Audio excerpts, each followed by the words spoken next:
Hello students, last lecture के continuation में जहां हमने लास्ट पोर्शन में पढ़ा था कि डिफेक्ट क्या होता है, क्यों होता है, कितने टाइप का होता है और हर एक का मैंने डिस्क्रिप्शन आपको दिया था और एक डिफेक्ट हमने डिटेल में भी बताया था, शॉर्टकी डिफेक्ट। उसी के कंटिन्यूएशन में अगला डिफेक्ट है फ्रैंकल डिफेक्ट। फ्रैंकल डिफेक्ट में एक ion, it may be a cation और एनायन, कुछ भी हो सकता है। जनरली कैटायन होता है। क्यों होता है, let's understand. An ion is missing from its original position and occupy interstitial position in the lattice. अपनी ओरिजिनल पोजीशन से एक आयन मिसिंग है और किसी इंटरस्टिशियल पोजीशन में, खाली जगह में स्लिप करके चला जाता है। जस्ट थिंक कि ऐसा कैसे होगा। ऐसा तब होगा जब एक आयन का साइज दूसरे आयन के कंपैरिजन में रिलेटिवली लो हो। यानी this defect is observe when there is a large difference in size of cation and anion. अगर एनायन और केटायन की साइज में बड़ा अंतर हो, नॉर्मली केटायंस बड़े साइज के होते हैं, नॉर्मली केटायंस छोटे साइज के होते हैं, एनायंस बड़े साइज के होते हैं, तो इट इज मोर फ्रीक्वेंट कि एनायंस लैटिस बनाते हैं और केटायंस वर्ल्ड में प्रेजेंट होते हैं। और केटायन क्योंकि छोटे साइज के हैं, हीट करेंगे, थर्मल वाइब्रेशंस की वजह से वो केटायन अपनी जगह से डिसलोकेट हो जाएंगे। This is a kind of dislocation defect. यदि आप इसको एटॉमिक डिफेक्ट से कंपेयर करो, कनेक्ट करो, तो एटॉमिक डिफेक्ट में एक हमने बताया था सेल्फ इंटरस्टिशियल डिफेक्ट। वो यही होता है कि खुद की पोजीशन से एक एटम स्लिप होकर के खुद के इंटरस्टिशियल पोजीशन में जाके अटक गया। तो इसके लिए जरूरी है, इनफैक्ट ये यहाँ पे बहुत कॉमन होगा क्योंकि यहाँ पे आयंस का साइज में अंतर होता है। तो जब आप हीट करेंगे क्रिस्टल को, तो जो छोटा आयन है उसका वाइब्रेट होकर के अपनी पोजीशन से स्लिप होकर के इंटरस्टिशियल में जाने की प्रोबेबिलिटी अधिक होती है। तो इन जनरल केटायंस छोटे होते हैं तो केटायंस अपनी पोजीशन से स्लिप होकर के इंटरस्टिशियल में चले जाते हैं। लेकिन ऐसा जरूरी नहीं है कि हमेशा ऐसा ही हो। लाइक कैल्शियम फ्लोराइड स्ट्रक्चर में फ्लोराइड आयन छोटा होता है, तो उसको हीट करेंगे तो फ्लोराइड आयन स्लिप होकर के इंटरस्टिशियल पोजीशन में चला जाएगा। तो there is a chance of cation Frenkel defect and anion Frenkel defect as well, right. तो बात तय है कि साइज में अंतर ज्यादा होना चाहिए। अगर साइज में अंतर ज्यादा हुआ, that means radius ratio will be low, radius ratio will be small. ऐसे सॉलिड्स के लिए रेडियस रेशियो छोटा होगा। अगर रेडियस रेशियो कम होगा तो कोऑर्डिनेशन नंबर भी कम होगा, coordination number will be low. This is generally common in coordination number of 4 types of compound, like zinc sulfide में common है, AgBr में common है, zinc oxide में common है, क्योंकि यहाँ पे coordination number 4 बहुत common रहता है। और coordination number 4 में एक आयन का साइज दूसरे आयन से काफी छोटा होता है, तो उसका स्लिप होकर के void स्पेस में या इंटरस्टिशियल पोजिशन में जाने का चांस अधिक होता है। ठीक है, एक और बात मैं यहाँ पे ऐड करना चाहूंगा कि इस प्रकार का डिफेक्ट, क्योंकि हमने देखा कि केटायन का साइज छोटा, एनायन का साइज बड़ा, जो जनरल केस है उस केस में ऑब्जर्व होता है। कैन यू थिंक कि अगर केटायन का साइज छोटा हो, एनायन का साइज बड़ा हो, तो ऐसे कंपाउंड के अंदर कोवेलेंट कैरेक्टर अधिक होगा। केटायन का साइज छोटा means high polarisation power of cation, anion का साइज बड़ा means high polarisability of anion, और दोनों सिचुएशन में कंपाउंड का कोवेलेंट कैरेक्टर अधिक हो जाता है। यानी इस प्रकार का डिफेक्ट ज्यादातर उन आयनिक कंपाउंड में पाया जाता है जहां पे कोवेलेंट कैरेक्टर अधिक है। तो जैसे AgBr है, जिंक सल्फाइड है। इनफैक्ट AgBr के अंदर दोनों प्रकार के डिफेक्ट पाए जाते हैं, फ्रैंकल भी होता है और शॉर्टकी डिफेक्ट भी होता है। ठीक है, तो हाई कोवेलेंट कैरेक्टर याद रखना। अगर कभी ऑप्शंस में मल्टीपल चॉइस में आ जाता है तो कैन राइट कि this defect is generally observe in the compounds having higher covalent characters. ठीक है, तो ये तो हो गया कि कहां पे होगा, किन टाइप के क्रिस्टल्स में इस प्रकार का डिफेक्ट होगा। Due to Frenkel defect can we say that electrical conductivity increases, electrical conductivity increases. In general positive holes की वजह से ज्यादा कॉमन रहेगा और नेगेटिव होल की वजह से कम, बिकॉज ज्यादातर क्रिस्टल्स में कैटायन छोटा होता है, बट दोनों पॉसिबिलिटी है। कैटायन फ्रैंकल डिफेक्ट वाले क्रिस्टल्स में पी टाइप सेमीकंडक्शन होगा, एनायन फ्रैंकल डिफेक्ट में एन टाइप सेमीकंडक्शन होगा, बट कंडक्टर हो जाएगा, यानी कंडक्टिविटी बढ़ेगी, that's for sure. What about density? Density remain unchanged, क्योंकि कोई भी चीज बाहर नहीं निकला, इसलिए ना ही बाहर से अंदर आया ना ही अंदर से बाहर गया, तो in that case density remain unchanged, क्योंकि मास वही रहा और डायमेंशंस छोटे से डिफेक्ट की वजह से चेंज होती नहीं है, तो वॉल्यूम वही रहेगा, मास भी वही है, तो density will remain same. Coming to non stoichiometric defect, जैसा कि शुरुआत में ही मैंने एक्सप्लेन कर दिया था, नॉन स्टोइकियोमेट्रिक डिफेक्ट से कंपाउंड के अंदर नॉन स्टोइकियोमेट्री क्रिएट हो जाती है, और अगर स्टोइकियोमेट्री रिटेन रहे, मेंटेन रहे, तो वो स्टोइकियोमेट्रिक डिफेक्ट होता है।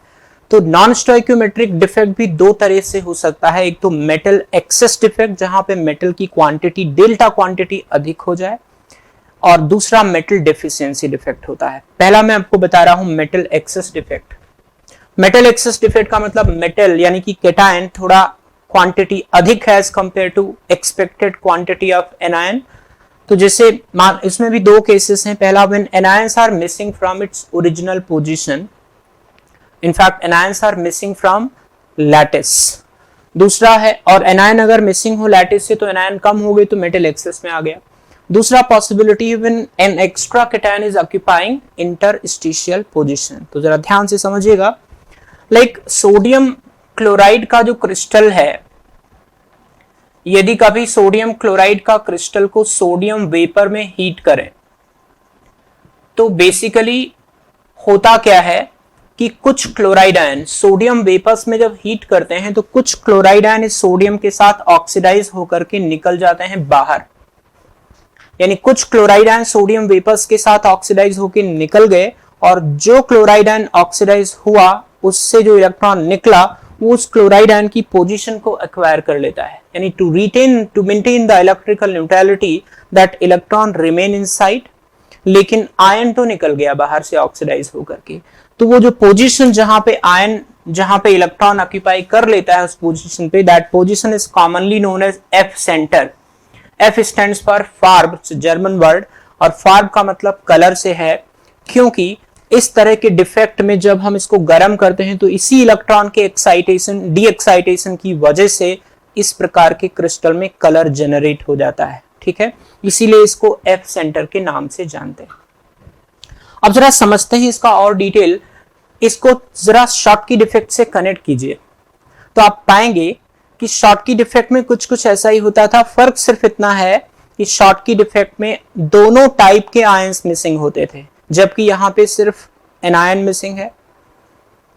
तो कंडीशंस मोर और लेस वही हैं। इफ समथिंग इज मिसिंग यानी वैकेंसी डिफेक्ट हो रहा है, तो क्या मैं ऐसा सोच सकता हूं, फॉर एग्जांपल सोडियम क्लोराइड में मैंने बताया, सोडियम क्लोराइड में अगर मैं सोडियम क्लोराइड को सोडियम की वेपर में गर्म करूं तो इस प्रकार का डिफेक्ट ऑब्जर्व होता है। एंड नॉर्मली सोडियम क्लोराइड में कौन सा डिफेक्ट आता है? Schottky defect. तो क्या मैं कह सकता हूं कि जो कंपाउंड शॉटकी डिफेक्ट दिखाते हैं उन्हीं की नॉन स्टोइकियोमेट्रिक कंपाउंड इस प्रकार का डिफेक्ट, यानी metal excess defect when anions are missing, इस प्रकार का डिफेक्ट दिखा सकते हैं under the given conditions. Like cation की प्रेजेंस में, कैटायन के मेटल की प्रेजेंस में हीट किया तो इस प्रकार का डिफेक्ट ऑब्जर्व हो गया कि एक एफ सेंटर बन गया। एफ सेंटर बनने से क्या हुआ कि सोडियम क्लोराइड जो कि नॉर्मली व्हाइट होता है, it becomes yellow in colour because of that excitation and D excitation of these unpaired electrons. तो कंपाउंड कलर्ड हो गया, कंपाउंड के अंदर पैरामैग्नेटिज्म आ गया अनपेयर्ड इलेक्ट्रॉन की वजह से, कंपाउंड की इलेक्ट्रिकल कंडक्टिविटी भी बढ़ गई, ठीक है।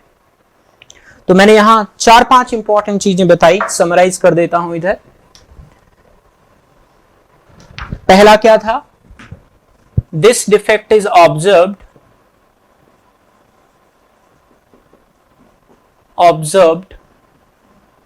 in non-stoichiometric forms of compounds which show Schottky defect, right? क्योंकि एनायन मिसिंग है और एक्स्ट्रा इलेक्ट्रॉन छोड़ के गए हैं, तो एक्स्ट्रा इलेक्ट्रॉन छोड़ने से crystal becomes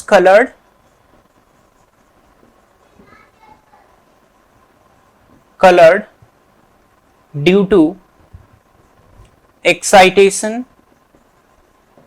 and de-excitation of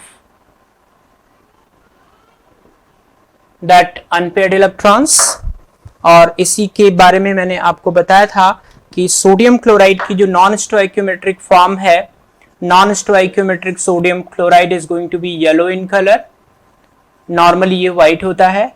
KCl is going to be violet in color, LiCl is going to be pink in color. This all colors are going to be because of non-stoichiometric defect observed due to experimental conditions around such compounds।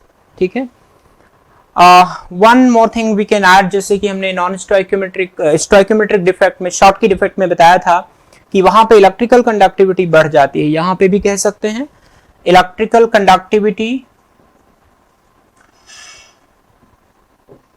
Increases, density decreases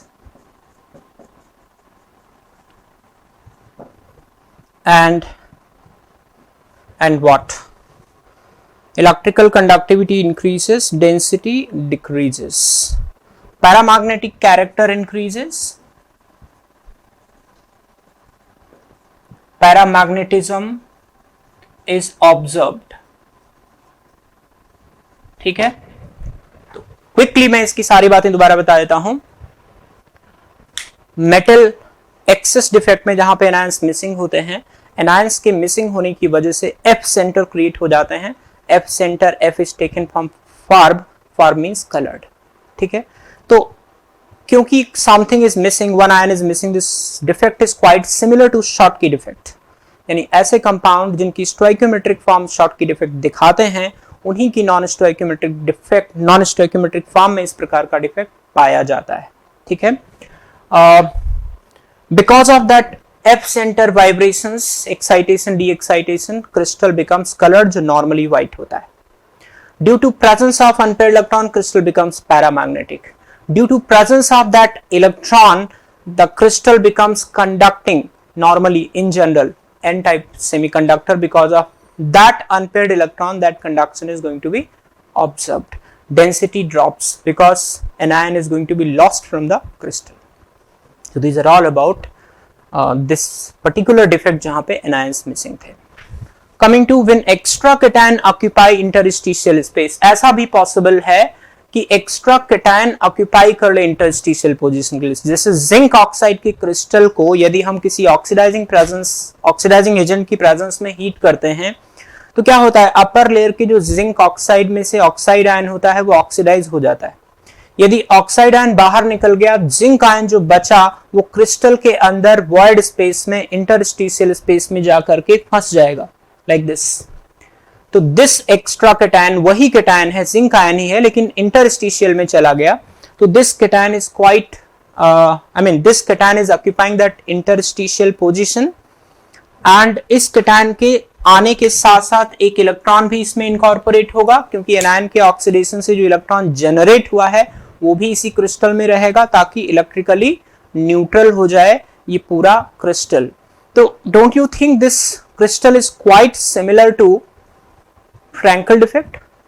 फर्क सिर्फ इतना था कि Frenkel defect में अपना ही cation अपनी ही position से slip होके इंटरस्टिशियल में गया था, और मेटल एक्सेस डिफेक्ट में जहां मेटल आयन एक्स्ट्रा आया है वो एक्स्ट्रा मेटल आयन की वजह से ही आया।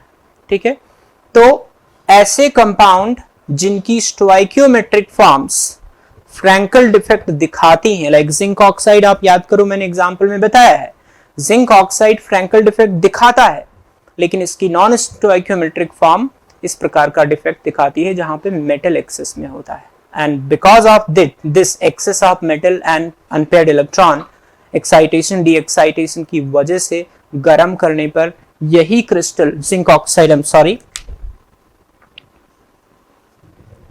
जिंक ऑक्साइड जो क्रिस्टल है, यही क्रिस्टल हीट करो तो येलो कलर का हो जाता है because of that defect being created, और अगर ठंडा कर दो तो फिर से व्हाइट हो जाता है। तो ये जो कलर ट्रांजिशन है it is because of defect. ठीक है, तो मैंने क्या क्या पॉइंट बताए इनके इसके बारे में कि इस प्रकार का डिफेक्ट वहां पे होता है जिनकी स्टोइशियोमेट्रिक फॉर्म फ्रैंकल डिफेक्ट दिखाती है, number 1। Number 2, extra cation acquire that interstitial position with extra electron to maintain electrical neutrality। ठीक है, पूरा लिख देता हूं एक बार, नहीं तो भूल जाएंगे। This defect is observed in the non-stoichiometric form of compound which show Frankel defect। Frankel defect। Crystal becomes colored due to excitation, de-excitation of electron चलेगा। Density increases लिख सकता हूं, density increases। Conductivity,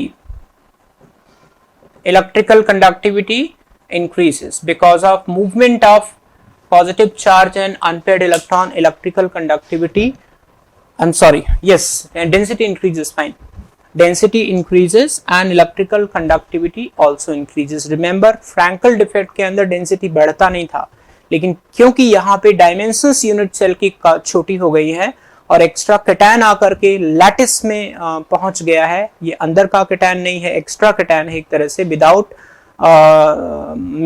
missing of any crystal cation, तो इसकी वजह से हम कह सकते हैं कि डेंसिटी बढ़ जाएगा। ठीक है, okay. Metal deficiency defect. Metal deficiency defect normally non stoichiometric compound में तब होता है जब मेटल का एक्सटेंट कम होता है। मेटल का एक्सटेंट दो तरह से कम कर सकते हैं, when a cation is missing from the lattice and when an extra anion come inside and occupy interstitial position। ये जो बाद वाला है ना, extra anion come into the lattice and occupy interstitial position, this is not at all observed, क्योंकि normally कीटायन का size इतना बड़ा होता है कि वो इस तरह से नॉन स्टोइकियोमेट्री बढ़ा नहीं सकते हैं इंटरस्टिशियल स्पेस में आकर के। तो प्रैक्टिकली यही वाला डिफेक्ट इस कैटेगरी में आता है जहां पे कैटायंस आर मिसिंग। जैसे एग्जांपल है, जैसे यहां पे मैंने लिया कैटायन यहां पे कभी था, तो कैटायन यहां से कंप्लीटली मिसिंग है। एग्जांपल है आपका FeO। तो कैटायन अगर मिसिंग है FeO में, यदि एक आयरन +2 मिसिंग हो तो यूं समझिए कि आयरन +2 गया एक, तो 2 पॉजिटिव चार्ज कम हो गया। अब उस 2 पॉजिटिव चार्ज की डेफिशिएंसी को कंपनसेट करने के लिए आजू बाजू के कुछ कैटायंस यानी कि आयरन +2 हायर ऑक्सीडेशन स्टेट में ऑक्सीडाइज हो जाते हैं। तो अगर हायर ऑक्सीडेशन स्टेट में ऑक्सीडाइज हो गए, जैसे मान लीजिए Fe+2 गया तो 2 पॉजिटिव चार्ज की कमी हुई, तो अगर 2 Fe+2 Fe3+ में ऑक्सीडाइज हो गया तो 2 पॉजिटिव चार्ज एक्स्ट्रा आकर के पॉजिटिव चार्ज की कमी को पूरा कर दिए। ठीक है ना, और जो गया वो उन दोनों इलेक्ट्रॉन को लेकर के न्यूट्रलाइज हो गया। बाहर किस फॉर्म में है उससे अपने को मतलब नहीं है, बट एक बात तो तय है कि इस प्रकार का इफेक्ट ऐसे कंपाउंड में या ऐसे आयनिक कंपाउंड में पाया जाता है जिनके कैटायन में वेरिएबल ऑक्सीडेशन स्टेट शो करने की टेंडेंसी हो, जैसे FeO है, NiO है, एक्सेट्रा। आई मीन बहुत सारे ऐसे कंपाउंड हैं जिनके अंदर कैटायन के अंदर इस प्रकार का टेंडेंसी पाया जाता है कि वो हायर और लोअर दोनों ऑक्सीडेशन, मिनिमम 2 ऑक्सीडेशन स्टेट में एग्जिस्ट करेंगे। तो एक बात तो तय हो गई कि this defect is shown by, यूं कुछ की पॉइंट में यहां पे लिख देता हूं, cations are missing from lattice,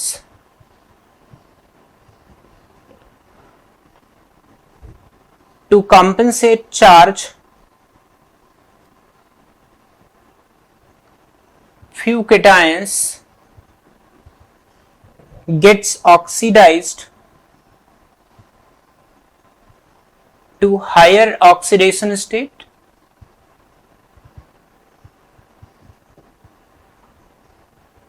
that means to show this defect cation must show variable oxidation state, density decreases, conductivity increases। सारी इंपॉर्टेंट बातें मैंने आपको यहां पे लिख दिया।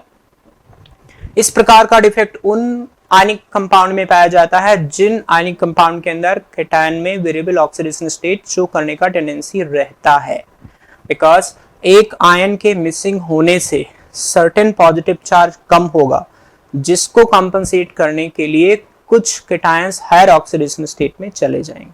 ठीक है, यानी कि वेरिएबल ऑक्सीडेशन स्टेट दिखाने का टेंडेंसी केटायन में होना चाहिए।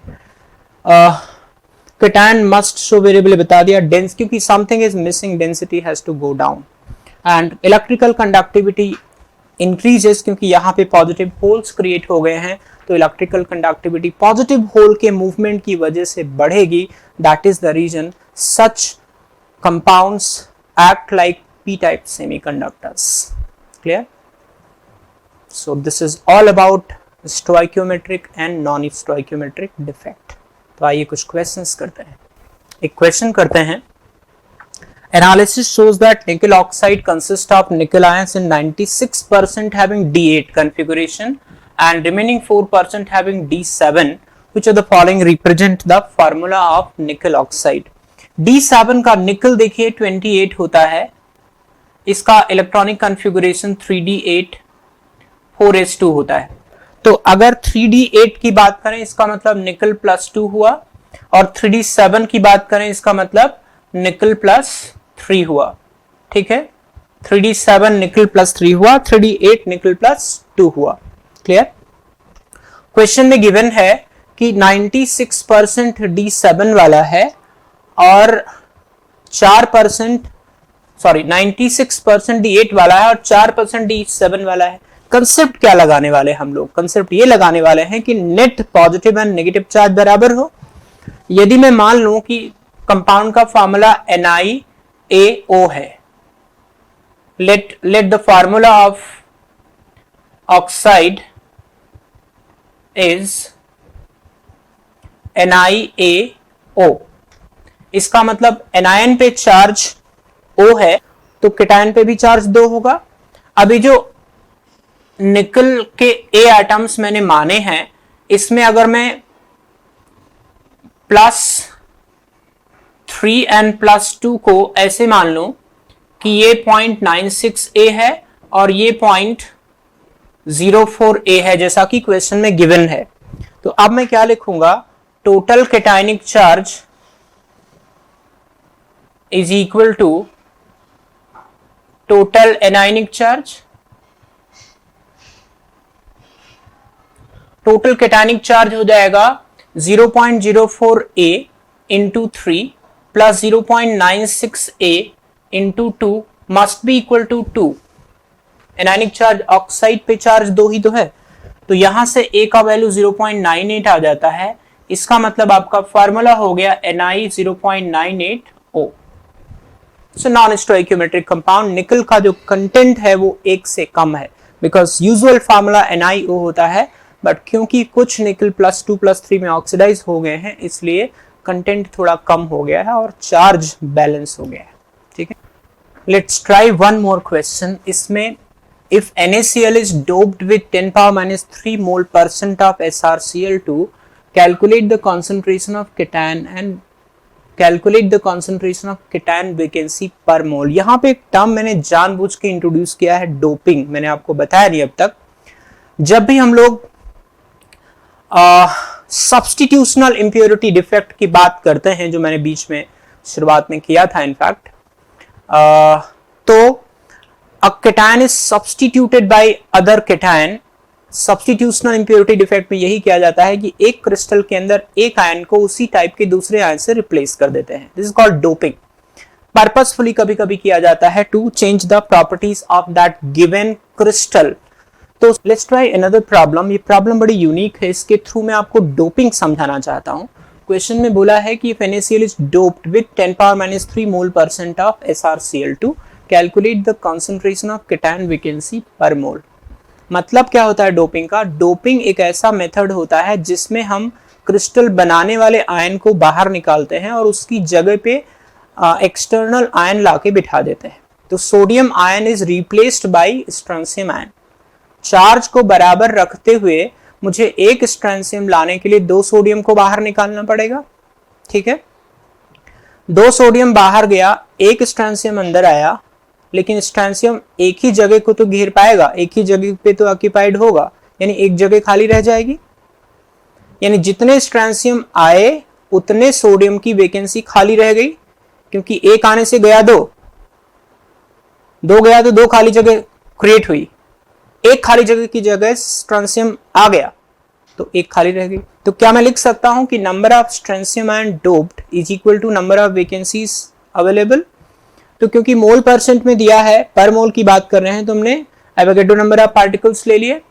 ठीक है, और 10⁻³ मोल परसेंट है, तो इसको मैंने मोल्स के टर्म्स में निकाल लिया। इतने पार्टिकल थे, 10⁻³ से डोपिंग की है, तो total number of strontium doped will be this into this, total number of particles in 1 mole into percentage जो स्ट्रोंशियम से रिप्लेस किया है। यानी इतने स्ट्रोंशियम आपने डाले हैं सोडियम क्लोराइड में, जितने स्ट्रोंशियम आपने डाले उतनी वैकेंसी उसमें रह जाएगी।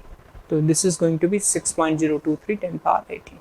इसी के साथ आज का लेक्चर समाप्त हुआ, डिफेक्ट भी समाप्त हुआ। अगले लेक्चर में हम लोग पढ़ने वाले हैं electrical and magnetic properties of solid, and that is going to be the last lecture of solid state. Thanks for watching, see you in the next lecture.